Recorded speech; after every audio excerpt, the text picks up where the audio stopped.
Hi guys, it's Michelle, and today we're going to be talking about second shooting weddings. So this whole idea for a video about second shooting actually came from an email that I had gotten from another photographer. So I'm going to read that. Dear Michelle, I'm interested in starting a wedding photography business, but I don't have a lot of connections yet as I am new to my city.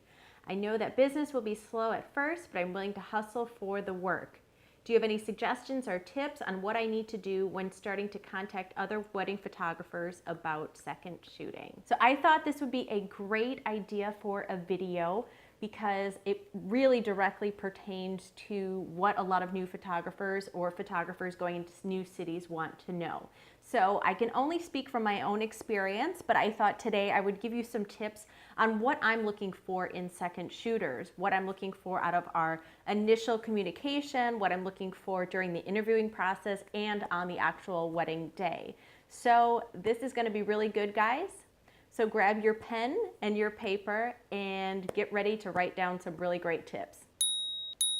So the scenario we're going to be going through today is about photographers that are communicating with me through email. So I would say probably about 90 to 95% of every photographer that's ever reached out to me about second shooting has contacted me through email, and I've never met them before. So let's talk about that email. What are some things that I would look for? What are some things that would stand out to me?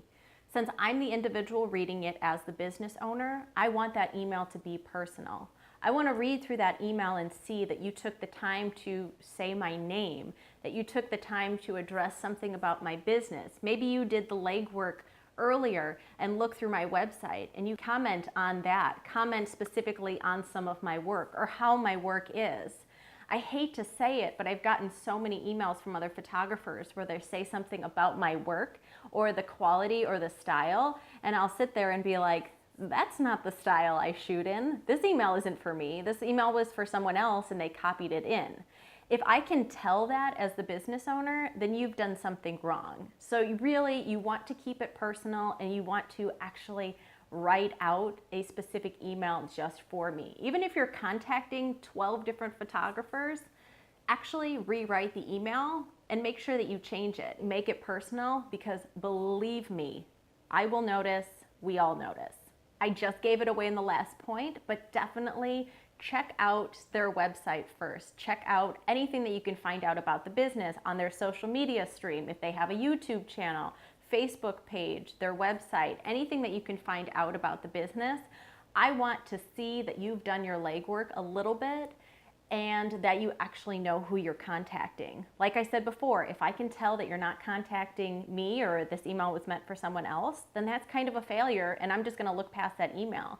But if you keep it personal as well as showing me that you actually have done some legwork, there's a really good possibility that that will translate much better in a person's mind. I know it definitely does in mine. A third thing I'm looking for in that email is a strong portfolio with a lot of variety. So even if you haven't been photographing weddings that long and you're still interested in second shooting and you're contacting me about second shooting a wedding, try to show me a little bit of variety of what you have done.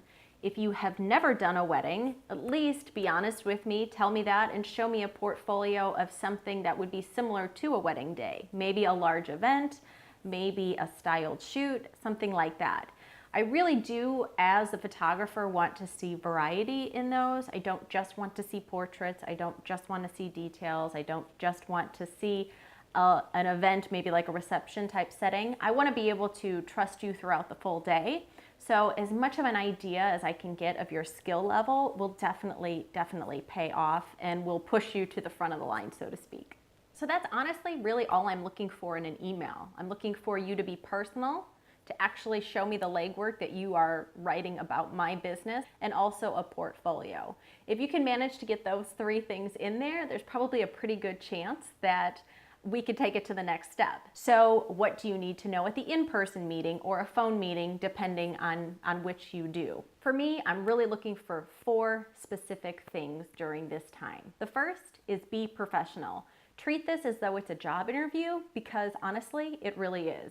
Even if we walk over to go get coffee or we meet at a little restaurant or cafe and it's midday and we're both, wearing jeans, you still want to be professional. You know, come prepared as though it's a job interview. Maybe have a computer with you, have your notebook with you where you could show me your portfolio or you could take notes. I want to be able to see that you're taking this seriously and that you're actually treating this like a job interview. Second, honesty is the best policy. There's a reason why they say that. So please be honest with me. I'm investing in you to come on board with my business to do the actual job that I love doing and that I want to do, and my reputation rests on it. And it would just be so much better if I knew that we were on the same page and we were both being honest together. So the third thing I'm looking for is humility. And this translates big for me. It might not go the same with every other photographer, but I can tell you that this is definitely something I'm looking for. Sometimes I meet with photographers and they are busy telling me all of the things that they've done, all of the things that they've accomplished, and basically showing me how they don't need the opportunity to second shoot with me. They're just trying to sound as great as possible. And in reality, in this kind of scenario, when I'm hiring somebody for a second shooter, I need to know that I have somebody that I can rely on, but I also need to know somebody needs to rely on me as well, and that we can have a little bit of give and take in our relationship.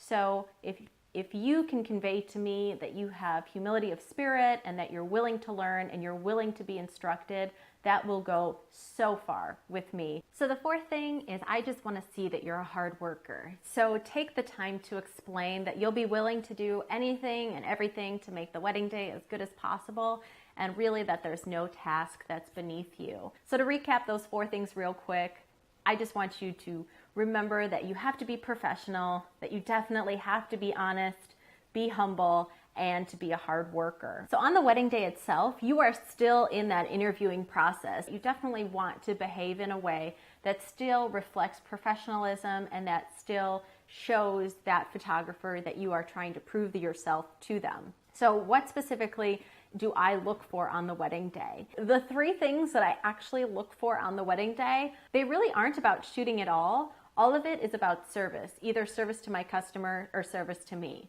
So the first thing that I'm actually looking for on the wedding day, which is most important to me, is that you be polite. Don't let anything get under your skin. Don't let any person's statements go too far deep in you. And even if you do, don't show it. You are just supposed to be kind. You're representing my business, and I need you to be polite. So the second thing that I'm really looking for is I think it's really important that we as the photographers just clear our head, clear our mind of anything that's bothering us, and just keep smiling.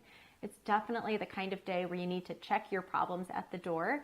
So to me, it is extremely important that somebody keeps a smile on their face and a happy attitude throughout the full day. The third thing I'm looking for is honestly just to be a good assistant to me. I usually give my second shooters instructions and schedules before we get to the wedding, so they have a really good idea on what lenses to bring, where I need them, when I need them.